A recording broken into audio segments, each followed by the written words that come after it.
One of the things you mentioned was about it being universally relatable in the sense that, everybody, or perhaps most people, do find out things about family members that, they didn't know before. That's something that they can't believe. Like, oh, I can't believe that was my father or my grandmother or whoever.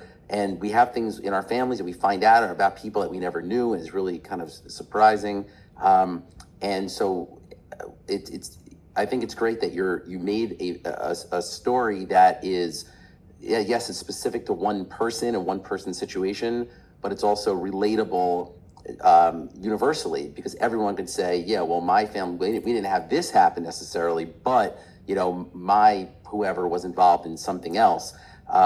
So what I'm curious, when you look for a personal story of someone's, do you also think about, is this relatable for others, even if they haven't gone through a similar experience? But do you think about that, like when you determine which kind of film you're going to make? Yeah, I mean, first of all, with documentaries, I never look for it. Every documentary I've made, it's just come and like grab me by the throat. Yeah. I have to make it, and it usually starts with the personal, but it needs to have a universal context. Yeah. And they all have.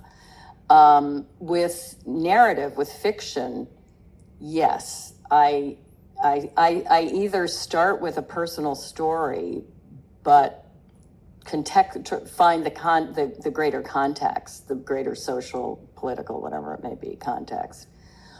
Or sometimes with narrative, I'll have an issue I want to explore.